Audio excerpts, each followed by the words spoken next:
I told him all the nutritional benefits, and he was like, crazy.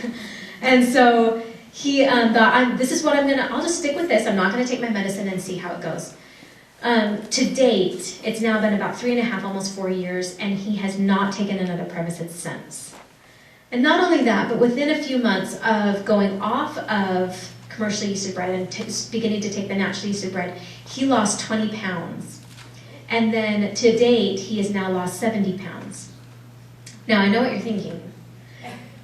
I would be a billionaire if I had the world's first whole wheat weight loss diet. eat this bread and the pounds will just melt away, right?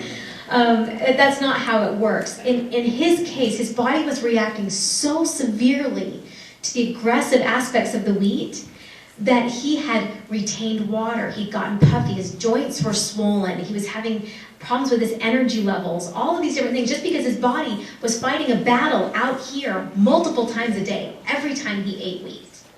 Once he started eating naturally yeasted bread, his body didn't have to fight that battle anymore.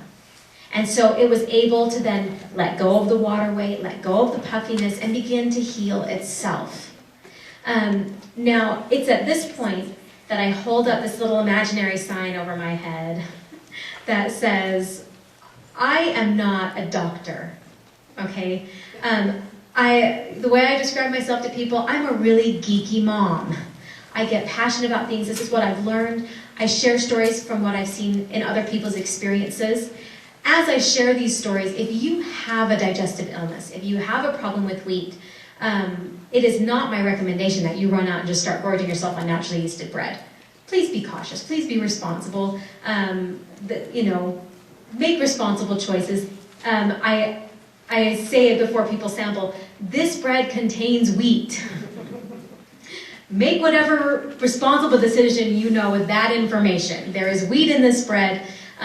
Please be careful. I don't want anyone. I had to start saying that because the popularity of the information has grown, and one day I was asked to come teach a class to a group of ladies, and they began introducing themselves around the table, and hi, I'm Amy, and I have severe celiacs, and one time my heart stopped, and they're going through and making these introductions, and every lady has these severe wheat-related disorders. And I was about ready to grab my yeast and run out the door. So I am not letting any of you touch this stuff.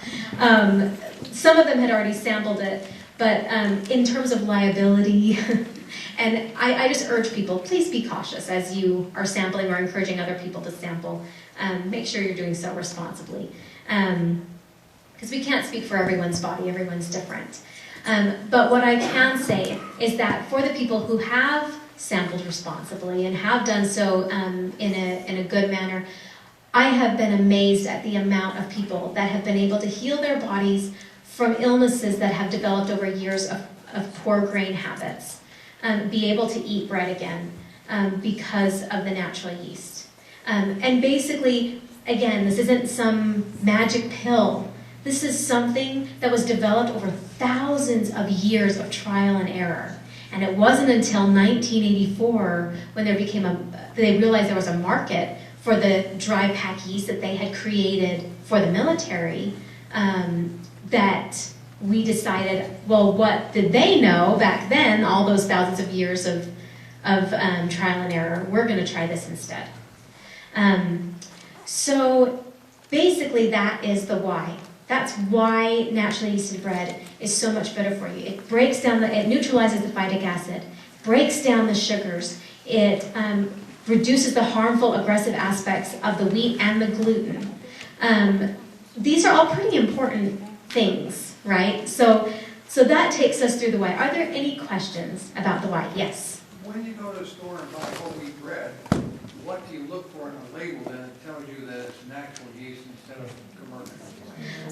I can almost guarantee that you will not find naturally yeasted bread All this bread that I'm anywhere. buying whole wheat and eating is probably commercial. Yes.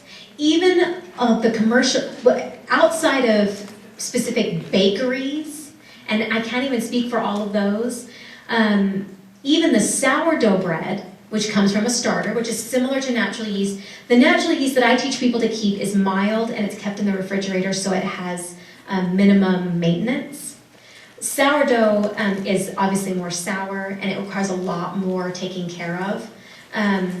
But even commercially available sourdough bread is commercially yeasted. They put in the starter for flavor.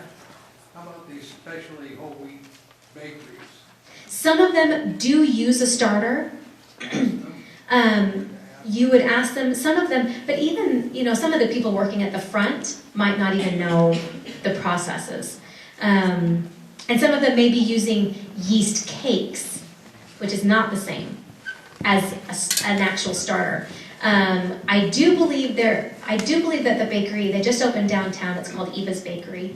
I have kind of become friends with one of the guys who works in the kitchen there. I believe that they use a starter and not the commercial yeast for their bread, as far as I understand.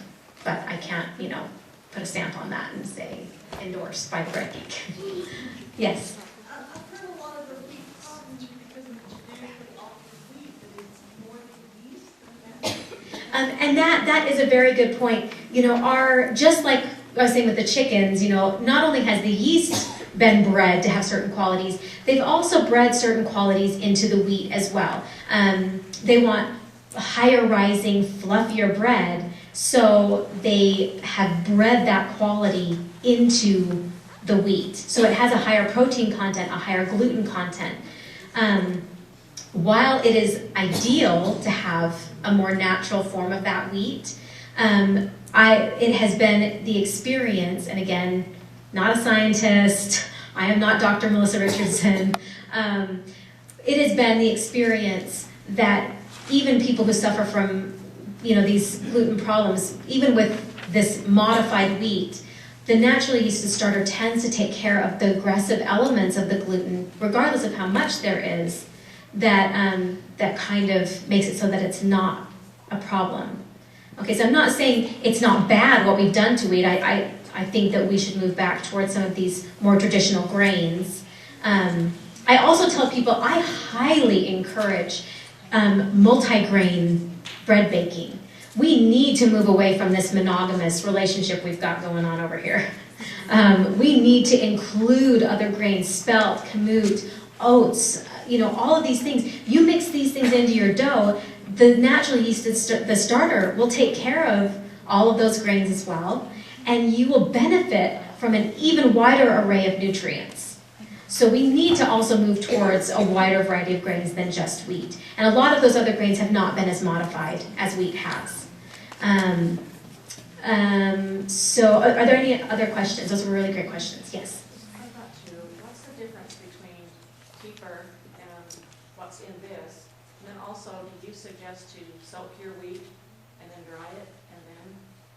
Okay, those are two good questions. So for those of you who couldn't hear, she asked what the difference was between the organisms that are in a natural yeast starter and the organisms that are in, let's say, like a kefir. So we'll go with that one first, and then I'll tell you the other question. So here's part of the difference. Kefir organisms are based off of enzymes that originate or are similar to what you would find actually in a sheep's stomach. It is particularly for breaking down animal protein. So with kefir, you have to give it milk. If you don't give it milk, it dies. The grains. Don't they have water kefir as well? With molasses. Is it with? I heard water. Well, okay, so maybe there are some ways of doing it, but I know that it's usually specifically for breaking down milk.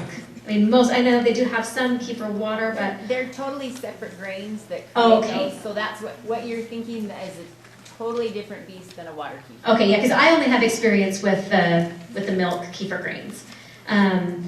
So, sorry, one second. Let me just finish this train of thought before I get derailed really easily, so I have to finish the thought or I'll never get back to it. The organisms that are in here are plant-based. They're meant to break down grains and the starches that are in grains. The makeup of what you're feeding it is completely different. And that even if you look at them,